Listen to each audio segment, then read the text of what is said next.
Hello नमस्कार प्यारे विद्यार्थियों, एक बार फिर आपका स्वागत है आपके अपने यूट्यूब चैनल ज्ञानविद हिमालय में। आज की क्लास में पढ़ेंगे संविधान के महत्वपूर्ण जो 30 प्रश्न हैं उनका अच्छे तरीके से अध्ययन करेंगे और उन प्रश्नों से संबंधित जितने भी प्रश्न बन सकते हैं उनको इस क्लास में आप लोगों को अच्छे तरीके से समझाएंगे। और आप लोगों को क्या करना है कि जितने भी प्रश्न बताए जाएं उनको आप लोग एक कॉपी में नोट करते रहिए, जिससे कि प्रश्न बताने के बाद आप जब सप्ताह में रिवीजन करने के बाद आपकी जो तैयारी है वो हमेशा अच्छी बनी रहे। तो इसलिए आप लोगों को एक कॉपी लेकर बैठना है और अपने प्रश्न नोट करते रहिए और जितने भी संबंधित प्रश्न बताए जाएँ उनको भी आप लोगों को नोट करना है। और आप लोगों के लिए खुशी की बात बताएं कि जो एक व्हाट्सएप ग्रुप बनाया गया है जिसकी लिंक डिस्क्रिप्शन में दे दी जाएगी, तो आप लोग उस व्हाट्सएप ग्रुप से जुड़िए।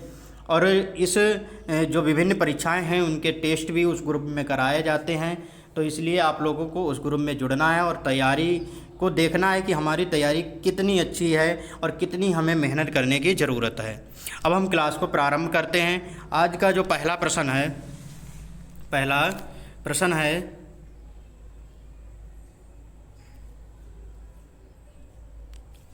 आज का पहला प्रश्न है कि भारतीय संविधान की आत्मा किसे कहा जाता है। ऑप्शन ए प्रस्तावना, बी मूलाधिकार, सी नीति निर्देशक तत्व और डी उपयुक्त सभी। तो इसका सही आंसर है ऑप्शन नंबर ए प्रस्तावना।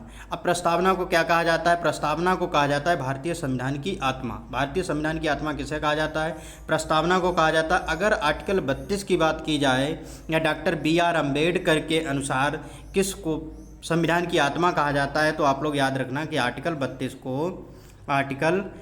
को संविधान की आत्मा कहा जाता है। आर्टिकल 32 के तहत कितनी रिटें जारी कर सकता है सुप्रीम कोर्ट? तो 5 रिटें जारी करने की शक्ति होती है। अब मूल अधिकार किस आर्टिकल में है? तो मूल अधिकार 12 से जो 35 तक है उसमें बताया गया है। और नीति निर्देशक तत्व हैं आर्टिकल 36 से 51 तक। आर्टिकल 36 से 51 तक उस उल्लेख किया गया है। तो पहले प्रश्न का आंसर पता चल गया। इसका सही आंसर क्या है? प्रस्तावना। प्रस्तावना को संविधान की आत्मा कहा जाता है। प्रश्न नंबर 2 बताना है। प्रश्न नंबर 2 में पूछा गया है,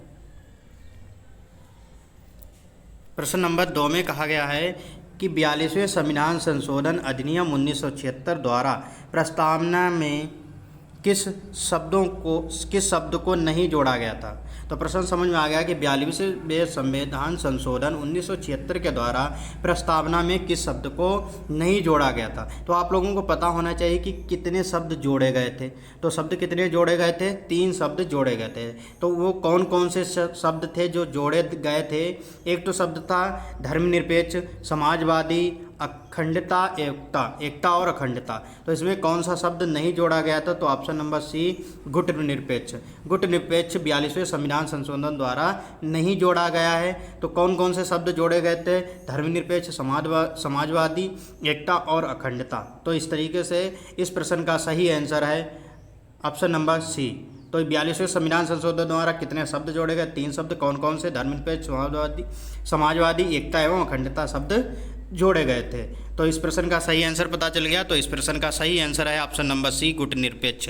अब प्रश्न नंबर 3 है, निम्नलिखित में से कौन सा शब्द भारत के संविधान की उद्देशिका में नहीं है? समाजवादी, पंथनिरपेक्ष, प्रभु संपन्न और लोक कल्याण। तो इसमें जो ऑप्शन नंबर डी है, लोक कल्याण शब्द का प्रस्तावना में कहीं पर उल्लेख नहीं है। समाजवादी शब्द का भी उल्लेख है, पंथनिरपेक्ष शब्द का भी उल्लेख है, पंथनिरपेक्ष को धर्मनिरपेक्ष भी कहते हैं, प्रभुत्व संपन्न शब्द का भी उल्लेख है। तो ऑप्शन नंबर डी, इसमें प्रस्तावना में लोक कल्याण शब्द का कहीं पर उल्लेख नहीं है। तो इस प्रश्न का सही आंसर है ऑप्शन नंबर डी। प्रश्न नंबर आप लोगों को 4 बताना है। प्रश्न नंबर 4 में पूछा है कि आंध्र प्रदेश एक भाषाई राज्य के रूप में गठित कब किया गया था। तो इसके ऑप्शन नीचे हैं, तो आप लोग ऑप्शन देखिए और इसका सही आंसर बताइए क्या होगा। ऑप्शन पहला है कि 1950, B option 1953, C option 1956, D option 1961। तो इसका सही आंसर है 1953। क्या है? 1953। 1953 में क्या हुआ था कि भाषाई आधार पर गठित होने वाला प्रथम राज्य आंध्र प्रदेश था। तो इस प्रश्न का सही आंसर पता चल गया। तो इसका प्रश्न का सही आंसर है ऑप्शन नंबर बी 1953। अब आप लोगों को बताना है, प्रश्न नंबर 5 में पूछा गया है कि नए राज्य के गठन अथवा सीमा में परिवर्तन करने का अधिकार किसको होता है? नए राज्यों के गठन अथवा सीमा में परिवर्तन करने का अधिकार किसको होता है? प्रधानमंत्री को, मंत्रिमंडल को, राष्ट्रपति को, संसद को। तो इसका सही आंसर है ऑप्शन नंबर डी, संसद को अधिकार होता है कि नए राज्यों का प्रवेश कर सकते हैं। नए राज्यों का प्रवेश करने की शक्ति किसके पास होती है? संसद के पास। किस आर्टिकल के तहत होती है? तो आर्टिकल 3 में कहा गया है कि नए राज्यों का गठन करना एवं अथवा उनके सीमा में परिवर्तन करना। ये किस आर्टिकल में कहा गया? तो आर्टिकल 3 में कहा गया। अनुच्छेद 4 में क्या कहा गया? अनुच्छेद 4 में कहा जाता है कि जो संशोधन होते हैं, राज्य से संबंधित जो संशोधन होते हैं या संसद के द्वारा जो संशोधन होते हैं राज्य से संबंधित, तो वह 368 के तहत संविधान संशोधन नहीं माना जाता है उसे, बल्कि एक साधारण संशोधन के तहत माना जाता है। उसकी शक्ति किसके पास होती है? संसद के पास होती है। तो इस प्रश्न का सही आंसर है संसद। और आंध्र प्रदेश क्या था? भाषाई आधार पर गठित होने वाला प्रथम राज्य था, जिसका गठन कब हुआ था? 1953 में हुआ था। अब प्रश्न नंबर 6 बताना है। प्रश्न नंबर 6 में पूछा गया है 52वें संविधान संशोधन अधिनियम द्वारा 1985 में कौन सी अनुसूची को भारतीय संविधान में शामिल किया गया है? तो जो 52 संविधान संशोधन हुआ था, तो उसमें जो हुआ कब था? 1985 को हुआ था। इसमें कौन सी अनुसूची को जोड़ा गया था? 9वीं अनुसूची, 10वीं अनुसूची, 11वीं अनुसूची, 12वीं अनुसूची। ऑप्शन नंबर बी, 10वीं अनुसूची को 52वें संविधान संशोधन 1985 के तहत जोड़ा गया था। तो इसका सही आंसर है 10वीं अनुसूची। कौन सा? 10वीं अनुसूची। अब पूछा जाता है कि 10वीं अनुसूची किससे संबंधित है? तो 10वीं अनुसूची है दल बदल से संबंधित। किससे संबंधित है? दल बदल से संबंधित है। 9वीं अनुसूची किससे संबंधित? भूमि सुधार से संबंधित है, संपत्ति से संबंधित है। 11वीं अनुसूची किससे संबंधित है? तो 11वीं अनुसूची पंचायत से संबंधित है। और 12वीं अनुसूची है नगर पालिका से संबंधित है। तो इस प्रश्न का सही आंसर है ऑप्शन नंबर बी। अब 7 है, संविधान सभा की प्रारूप समिति द्वारा प्रस्तुत प्रारूप संविधान में कितनी अनुसूचियाँ थीं? संविधान सभा में जो प्रारूप समिति गठित की गई थी, उसके तहत कितनी अनुसूचियों की बात की गई थी? तो ऑप्शन नंबर बी, 8 अनुसूचियों की बात की गई। कितनी अनुसूचियों की बात की गई? 8 अनुसूचियों की बात की गई थी। और प्रारंभ में भी कितनी अनुसूचियाँ थीं? जैसे मूल संविधान में पूछा जाए कितनी अनुसूचियाँ थीं, तो 8 अनुसूचियाँ थीं। वर्तमान में अनुसूचियों की संख्या कितनी है? वर्तमान में अनुसूचियों की संख्या है 12। तो निम्न संविधान संशोधन के तहत अनुसूचियों की जो संख्या थी उसमें बढ़ोतरी की गई है। और वर्तमान में कितनी अनुसूचियाँ हैं? तो वर्तमान में 12 अनुसूचियाँ हैं। तो इस प्रश्न का सही आंसर है ऑप्शन नंबर बी, 8 अनुसूची। प्रश्न नंबर 8 बताना है। प्रश्न नंबर 8 में पूछा गया है संविधान सभा द्वारा अंतिम रूप से पारित संविधान में कुल कितने अनुच्छेद तथा अनुसूचियाँ थीं? संविधान सभा द्वारा अंतिम रूप से पारित संविधान में कुल कितने अनुच्छेद तथा अनुसूचियाँ थीं?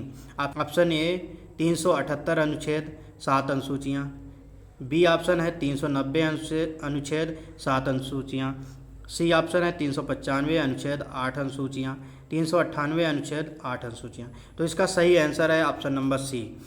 संविधान में जो मूल संविधान था उसमें कितने अनुच्छेद थे? 395 अनुच्छेद वर्तमान में भी 395, लेकिन जो संशोधित करके गिनती के आधार पर तो वो उनकी संख्या बढ़ाई गई है और उनकी संख्या भी अलग है।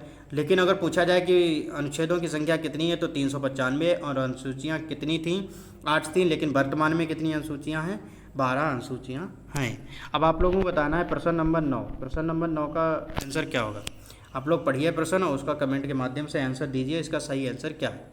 प्रश्न नंबर 9 में पूछा गया कि भारतीय संविधान की निम्न में से किस अनुसूची में विभिन्न संवैधानिक पदाधिकारियों द्वारा ली जाने वाली शपथ के प्रारूप का उल्लेख है? अब आप लोगों को ध्यान रखना है कि वेतन और शपथ, वेतन का उल्लेख किस में है? वेतन का उल्लेख है 2 में। वेतन जो भत्ता मिलता है तो वो उसका उल्लेख किस अनुसूची में? 2 में। और शपथ ग्रहण से संबंधित जो अनुसूची है ऑप्शन नंबर सी, तीसरी अनुसूची है। कौन सी है? ऑप्शन नंबर सी जो है तीसरी अनुसूची में शपथ ग्रहण के बारे में बताया गया। जो भी संविधान के तहत जो भी पदाधिकारी होते हैं, संवैधानिक पदाधिकारी होते हैं, उनको शपथ लेने का जो अधिकार होता है वह किस अनुसूची के तहत है? तो अनुसूची 3 में बताया गया है, शपथ के बारे में उल्लेख किया गया है। अब प्रश्न नंबर 10 बताना है। प्रश्न नंबर 10 में पूछा गया है, प्रश्न नंबर 10 कहता है कि भारतीय संविधान की 6ठी अनुसूची का निम्न में से किस राज्य के आदिवासी क्षेत्रों पर नियंत्रण नहीं है? अब ये भी पूछा जाता है कि कितने राज्यों का उल्लेख 6वीं अनुसूची में किया गया है, जिसके एसटी एससी के बारे में बताया गया, आदिवासी क्षेत्र के बारे नियंत्रण के बारे में बताया गया है। तो वो कौन कौन से 4 क्षेत्र हैं, कौन से 4 राज्य हैं? असम, मेघालय, त्रिपुरा, मिजोरम। असम, मेघालय, त्रिपुरा, मिजोरम, ये 4 राज्य हैं जिसको अनुसूची 6 में समाहित किया गया, रखा गया, जिनके आदिवासी क्षेत्रों का नियंत्रण के बारे में बताया गया है। तो ऑप्शन ए है Manipur, option B Assam, option C Tripura, option D Meghalaya. तो इसका सही आंसर है ऑप्शन नंबर, इसका सही आंसर है ऑप्शन नंबर, इसका सही आंसर है option number D Meghalaya. Meghalaya का 6वीं अनुसूची में कोई उल्लेख नहीं है, उसके आदिवासी के बारे में कोई प्रावधान नहीं है। तो 4 राज्यों के बारे में प्रावधान किया गया, असम, मेघालय, त्रिपुरा, मिजोरम। तो इस प्रश्न का सही आंसर है ऑप्शन नंबर डी मेघालय। अब आप लोगों को बताना है प्रश्न नंबर 11। प्रश्न नंबर 11 में पूछा गया भारतीय संविधान की 8वीं अनुसूची के अनुसार कितनी भाषाओं को अनुसूचित भाषाओं में शामिल किया गया है? कितनी भाषाओं को अनुसूची में शामिल किया गया है? कहने का मतलब ये पूछा गया है कि 8वीं अनुसूची में कितनी भाषाएं हैं, कितनी भाषाएं वर्तमान में हैं। तो वर्तमान में 22 भाषाएं हैं। अगर पहले पूछी जाए कितनी भाषाएं थीं, तो पहले 14 भाषाएं थीं। कितनी भाषाएं थीं? 14 भाषाएं थीं। वर्तमान में कितनी भाषाएं हैं? तो वर्तमान में 22 भाषाएं हैं। तो 8वीं अनुसूची किससे संबंधित है? तो भाषा से संबंधित है। अब आप लोगों को बताना है प्रश्न नंबर 12। प्रश्न नंबर 12 में पूछा है, प्रश्न नंबर 12 में कहा गया है कि भारतीय संविधान की कौन सी अनुसूची संघ, राज्य और समवर्ती सूची के संदर्भ में केंद्र और राज्य के बीच शक्तियों को विभाजित करती है? तो ऑप्शन जैसे ए दे रखा है कि 5वीं अनुसूची, ऑप्शन बी 9वीं, ऑप्शन सी तीसरी, ऑप्शन डी 7वीं अनुसूची। तो इसका सही आंसर है प्रश्न क्या कह रहा है कि संघ, राज्य और समवर्ती। तो ऑप्शन नंबर डी सही है। इसमें 7वीं अनुसूची में संघ और राज्य के बीच शक्तियों का बंटवारा की बात की गई है। और कौन कौन सी सूचियां हैं? तो संघ सूची, राज्य सूची, समवर्ती सूची का उल्लेख 7वीं अनुसूची में है। और 7वीं अनुसूची संबंधित किस विषय से है? तो संघ एवं राज्य के बीच शक्तियों का बंटवारा है। प्रश्न नंबर 13 बताना है। प्रश्न नंबर 13 में पूछा गया है, प्रश्न नंबर 13 में कहा गया कि भारतीय संविधान के किस भाग को भारत का मैग्ना कार्टा कहा जाता है? तो प्रश्न समझ में आ गया कि मैग्ना कार्टा किस भाग को कहा जाता है? भाग 2, भाग 3, भाग 4, भाग ये ऑप्शन नंबर सी है भाग 6 और ऑप्शन नंबर डी है भाग 4। तो मैग्ना कार्टा किसको कहा जाता है? तो मैग्ना कार्टा कहा जाता है मौलिक अधिकार को। किसको कहा जाता है? मौलिक अधिकार कहें या मूल अधिकार कहें, मूल अधिकार कहें या मौलिक अधिकार कहें। तो ऑप्शन नंबर जो बी है वो सही आंसर है। ऑप्शन नंबर बी बिल्कुल सही आंसर है। तो अब भाग जो 3 है मौलिक अधिकार को क्या कहा जाता है? मैग्ना कार्टा कहा जाता है। प्रश्न नंबर 14 बताइए। प्रश्न नंबर 14 में पूछा गया है, प्रश्न नंबर 14 है, उसमें पूछा गया कि भारत के संविधान के भाग 4 का अनुच्छेद 51A में कितने मौलिक कर्तव्यों को निर्धारित किया गया है? अब देखो इसमें पूछा क्या गया कि वर्तमान की बात की गई। तो वर्तमान में कितने हैं? तो 11 हैं। पहले कितने थे? पहले 10 मौलिक कर्तव्य थे। और प्रारंभ में कितने थे? तो प्रारंभ में एक भी मौलिक कर्तव्य नहीं थे। तो वर्तमान में कितने मौलिक कर्तव्य हैं? वर्तमान में 11 मौलिक कर्तव्य हैं। पहले कितने थे? 10 मौलिक कर्तव्य थे। जब जोड़े गए थे तो उसमें कितने जोड़े गए थे? 10 जोड़े गए थे। 11वां कब जोड़ा गया था? तो 11वां 86वां संविधान संशोधन हुआ था। 86वां संविधान संशोधन 2003 में हुआ था, जिसके तहत 11वां मौलिक कर्तव्य जोड़ा गया। 11वां मौलिक कर्तव्य उसमें बताया क्या गया है? तो उसमें 6 वर्ष से 14 साल तक के बच्चों के लिए अनिवार्य शिक्षा का प्रावधान किया गया है। अब प्रश्न नंबर आप लोगों को बताना है 15। प्रश्न नंबर 15 में पूछा गया है कि भारतीय संविधान का कौन सा भाग संविधान के संशोधन से संबंधित है? संशोधन प्रक्रिया जो है कहाँ से ली गई? तो दक्षिण अफ्रीका से ली गई। कहाँ से?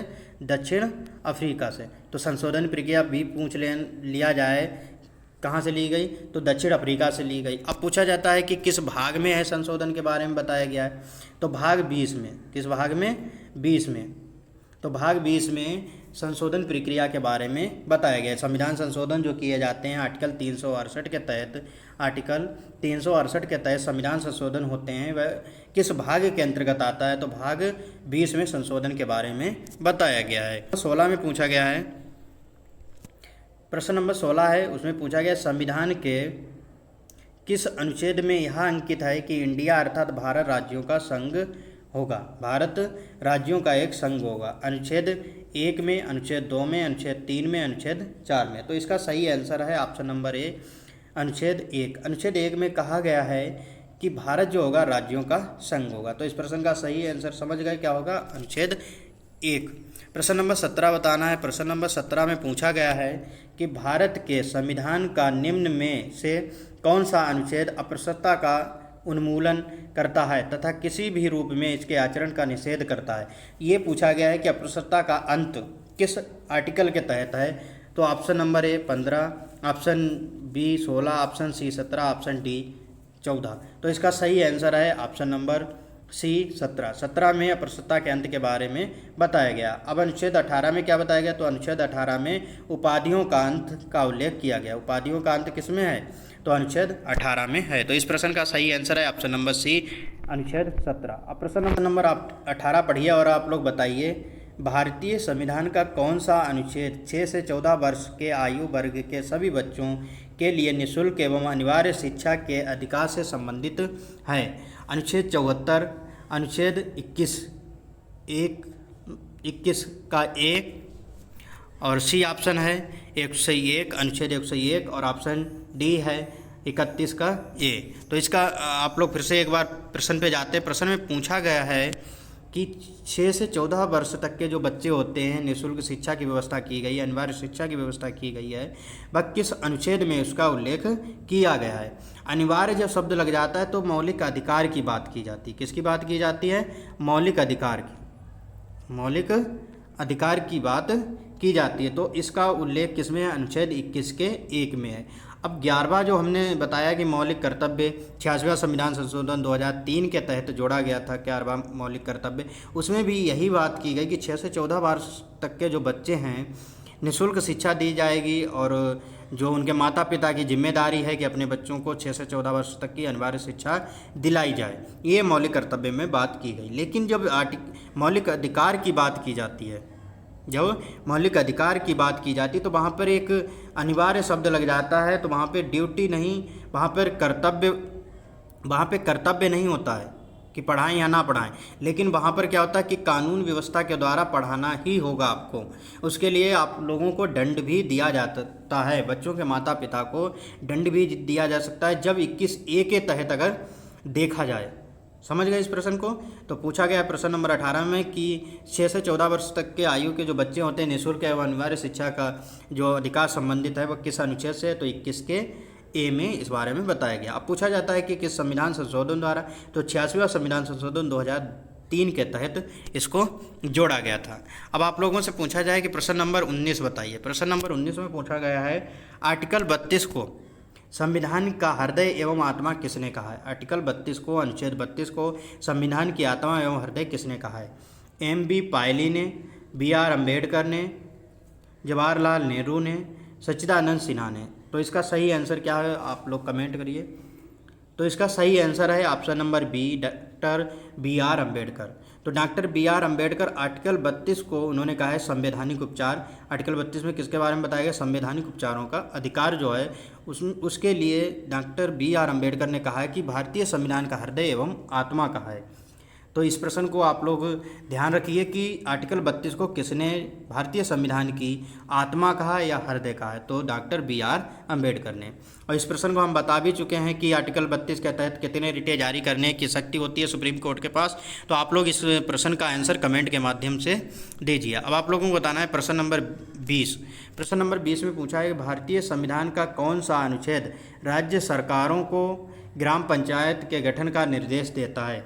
आर्टिकल 51, अनुच्छेद 32, अनुच्छेद 37, अनुच्छेद 40। तो इस प्रश्न का सही आंसर है ऑप्शन नंबर डी, अनुच्छेद 40 में बताया गया ग्राम पंचायतों का गठन। अनुच्छेद 40 जो है ग्राम पंचायतों गठन के बारे में बताया गया। अब अनुच्छेद 40 किस भाग के अंतर्गत आता है? तो भाग 4 में आता है। किस में आता है? भाग 4 में। भाग 4 में क्या बताया गया? डीपीएसपी राज्य के नीति निर्देशक तत्वों के बारे में बताया गया। राज्य के नीति निर्देशक तत्व किस देश से लिए गए हैं? तो आयरलैंड से लिए गए हैं। कहाँ से लिए गए? आयरलैंड से लिए गए हैं। तो अनुच्छेद 40 समझ में आ गया कि राज्य सरकार होती हैं ग्राम पंचायतों को गठन का निर्देश देती हैं। तो ये ऑप्शन नंबर डी बिल्कुल सही आंसर है। तो आप लोगों को अब बताना है प्रश्न नंबर 21। प्रश्न नंबर 21 में पूछा गया है मुख्यमंत्री बनने के लिए कितनी उम्र होनी चाहिए? 20 वर्ष, 32 वर्ष, 35 वर्ष, 30 वर्ष। तो कितनी उम्र होनी चाहिए? तो मुख्यमंत्री बनने के लिए जो आयु होनी चाहिए 25 वर्ष होनी चाहिए। इस प्रश्न में ऑप्शन नहीं है, तो इस प्रश्न का सही आंसर होगा 25 वर्ष। तो मुख्यमंत्री बनने के लिए कितनी उम्र होनी चाहिए? 25 वर्ष होनी चाहिए। प्रधानमंत्री बनने के लिए कितनी उम्र होनी चाहिए? 25 वर्ष होनी चाहिए। विधानसभा के जो सदस्य होते हैं उनकी उम्र कितनी होनी चाहिए? 25 वर्ष होनी चाहिए। लेकिन विधान परिषद के जब सदस्य की बात की जाती है तो वहाँ पर उनकी उम्र 30 होनी चाहिए। और राज्यसभा के सदस्य की बात की जाती है तो 30 वर्ष उम्र होनी चाहिए। उपराष्ट्रपति की बात की जाए तो 35 वर्ष, और राज्यसभा के जो सदस्य होते हैं उनकी 30 वर्ष होती है। और अगर पूछा जाए राष्ट्रपति की कितनी उम्र होनी चाहिए तो 35 वर्ष उम्र होनी चाहिए। तो इतनी बातें आप लोगों के समझ में आ गई होंगी। अब आप लोगों को प्रश्न नंबर 22 का आंसर बताना है। प्रश्न नंबर 22 का आंसर क्या होगा? आप लोग प्रश्न नंबर 22 पढ़िए, उसका सही आंसर बताइए। अगर आप लोगों को क्लास अच्छी लग रही हो तो हमारे चैनल ज्ञानविद हिमालय को सब्सक्राइब कर लीजिए और अपनी तैयारी को और बेहतर बनाइए और अपने दोस्तों को भी वीडियो शेयर कीजिए, जिससे वो तैयारी भी अच्छे तरीके से कर सकें और उनका भी जो एग्ज़ाम देना चाहते हैं वो एग्ज़ाम पास कर सकें। तो आप लोग इस तरीके से तैयारी को और बेहतर बना सकते हैं। अब आप लोगों को 22 प्रश्न बताना है। प्रश्न नंबर 22 में पूछा है भारत के महान्यायवादी की नियुक्ति से संबंधित अनुच्छेद कौन सा है? अनुच्छेद 53, अनुच्छेद 63, अनुच्छेद 76, अनुच्छेद 79। तो इस प्रश्न का सही आंसर होगा option number C 76। Option number C जो है अनुच्छेद 76 में महान्यायवादी के बारे में बताया गया। इससे पहले वाली क्लास में भी हमने आपसे पूछा था और बताया भी था कि महान्यायवादी के बारे में किस में उल्लेख होता है, किस अनुच्छेद में उल्लेख है। तो आर्टिकल 76 में महान्यायवादी के बारे में बताया गया। अब आप लोगों को बताना है प्रश्न नंबर 23। प्रश्न नंबर 23 में कहा गया है भारतीय संविधान के अनुच्छेद 80 के अनुसार राज्यसभा में अधिकतम कितने सदस्य हो सकते हैं? किसका पूछा गया? राज्यसभा में अधिकतम कितने सदस्य हो सकते हैं? तो राज्यसभा में अधिकतम 250 सदस्य हो सकते हैं। और लोकसभा की बात की जाए तो लोकसभा में अधिकतम 552 सदस्य हो सकते हैं। अगर वर्तमान की बात की जाए तो राज्यसभा में कितने सदस्य हैं? 245 सदस्य हैं। और लोकसभा में वर्तमान में कितने सदस्य हैं? 545 सदस्य हैं। तो 245 सदस्य किस में हैं? राज्यसभा में, और 545 सदस्य किस में हैं? लोकसभा में। अगर ये पूछा जाए कि राष्ट्रपति के द्वारा राज्यसभा में कितने सदस्य मनोनीत किए जाते हैं तो 12 सदस्य मनोनीत किए जाते हैं। तो कितने सदस्य मनोनीत किए जाते हैं? 12 सदस्य मनोनीत किए जाते हैं। अब आप लोगों को बताना है प्रश्न नंबर 24। प्रश्न नंबर 24 का आंसर क्या होगा? प्रश्न नंबर 24 में पूछा गया भारत के संविधान का कौन सा अनुच्छेद राष्ट्रपति को संसद के दोनों सदनों की संयुक्त बैठक बुलाने की शक्ति प्रदान करता है? तो जो राष्ट्रपति होते हैं संयुक्त बैठक बुलाने की शक्ति किसके पास होती है? तो राष्ट्रपति के पास होती है। और ये पूछा जाता है कि किस आर्टिकल के तहत संयुक्त बैठक बुलाई जा सकती है? तो अनुच्छेद 108 के तहत संयुक्त बैठक बुलाने की शक्ति होती है। अनुच्छेद 52 में क्या है? अनुच्छेद 52 में राष्ट्रपति पद के बारे में बताया गया। अनुच्छेद 153 में किसके बारे में? तो राज्यपाल के बारे में बताया गया, राज्यपाल के पद के बारे में बताया गया। और अनुच्छेद 53 में क्या बताया गया? तो लोकसभा जो अध्यक्ष होते हैं उनके पद का उल्लेख अनुच्छेद 93 में किया गया है। अब आप इस प्रश्न का सही आंसर क्या है पता चल गया। तो इस प्रश्न का सही आंसर है ऑप्शन नंबर बी 108 अनुच्छेद। अब आप लोगों को बताना है प्रश्न नंबर 25। प्रश्न नंबर 25 का सही आंसर क्या है? प्रश्न नंबर 25 में पूछा गया है भारतीय संविधान का कौन सा अनुच्छेद धन विधेयक की परिभाषा से संबंधित है? तो धन विधेयक किससे संबंधित है, किस अनुच्छेद से संबंधित है? तो धन विधेयक जो आर्टिकल 110 में परिभाषित किया गया। धन विधेयक का परिभाषा किस में दी गई? अनुच्छेद 110 में परिभाषित किया गया। अब ये पूछा जाता है कि आर्टिकल 123 में क्या है? तो राष्ट्रपति को अध्यादेश जारी करने की शक्ति है। आर्टिकल 51 में पूछा जाए तो कार्यपालिका से न्यायपालिका की बात की जाती है आर्टिकल 51 में। अनुच्छेद 32 में क्या है, तो अनुच्छेद 32 में बताया कि सुप्रीम कोर्ट का आर्टिकल 32 को मौलिक अधिकारों का संरक्षक कहा जाता है। मौलिक अधिकारों को संरक्षक कहा जाता है और 5 रिटें जारी करने की शक्ति सुप्रीम कोर्ट के पास होती है, आर्टिकल 32 में बताया गया। तो इस प्रश्न का सही आंसर है ऑप्शन नंबर डी, अनुच्छेद 110। अब आप लोगों को बताना है प्रश्न नंबर 26। प्रश्न नंबर 26 का सही आंसर क्या है, आप लोग पढ़िए और जवाब दीजिए। प्रश्न नंबर 26 में पूछा गया, भारत के संविधान के किस अनुच्छेद के अनुसार राष्ट्रपति को संसद के अवकाश के समय अध्यादेश जारी करने का अधिकार होता है? किस अनुच्छेद के तहत राष्ट्रपति को संसद के अवकाश के समय अध्यादेश जारी करने की शक्ति होती है? अभी आपको हमने पढ़ा है, पीछे वाले प्रश्न में बताया है कि अनुच्छेद 123 के तहत राष्ट्रपति को अध्यादेश जारी करने की शक्ति होती है। अब आप लोगों को बताना है कि प्रश्न नंबर 27 में बच्चों आप लोगों को समझ में आ रहा है कि जो प्रश्न बताए जा रहे हैं उससे संबंधित बातें बताई जा रही हैं, आप लोगों की समझ में आ रही है? अगर समझ में नहीं आ रही तो आप लोग कमेंट करिए और बताइए अपनी समस्या में कौन सी दिक्कत आ रही है। और आप लोग व्हाट्सएप ग्रुप से ज़रूर जुड़िए, जिससे आप लोगों की तैयारी और मजबूत होती रहेगी और टेस्ट भी आप लोग उस ग्रुप के माध्यम से देते रहेंगे। प्रश्न नंबर 27 है। प्रश्न नंबर 27 में पूछा है, भारत के संविधान के किस अनुच्छेद में यह प्रावधान है कि राज्यों के राज्यपाल होंगे?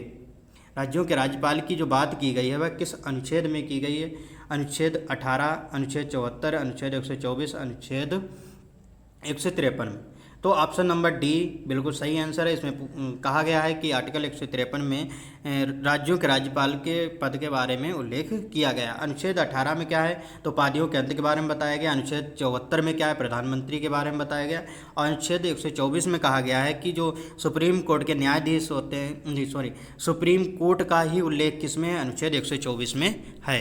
अब प्रश्न नंबर 28 है। प्रश्न नंबर 28 में पूछा गया, भारतीय संविधान के निम्नलिखित में से कौन सा अनुच्छेद वित्त आयोग के बारे में उल्लेख करता है?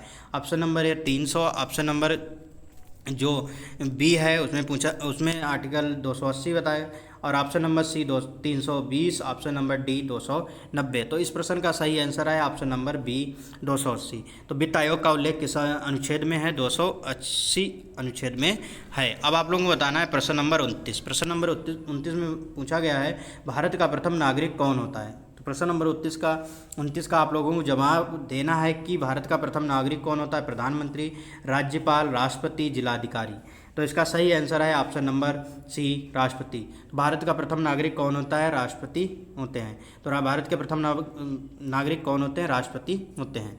अब आप लोगों को बताना है कि प्रधानमंत्री कौन होते हैं। तो भारत के जो वास्तविक शक्तियाँ होती हैं वो किसके हाथ में होती हैं? प्रधानमंत्री के हाथ में होती हैं। और जो राज्यपाल होते हैं वो राज्य के प्रथम नागरिक कह सकते हैं कि राज्य का जो प्रथम नागरिक कौन होता है, तो वो राज्यपाल होते हैं। अब प्रश्न नंबर 30 है। प्रश्न नंबर 30 में पूछा गया है कि उत्तर प्रदेश का हाईकोर्ट कहाँ है? उत्तर प्रदेश का हाईकोर्ट कहाँ है? Option number A Allahabad, option number B Lucknow, option number C Delhi, option number D Agra. इस प्रश्न का आप लोगों को आंसर देना है कमेंट के माध्यम से। किसको इस प्रश्न का आंसर पता है तो आप लोग कमेंट के माध्यम से इस प्रश्न का आंसर दीजिए।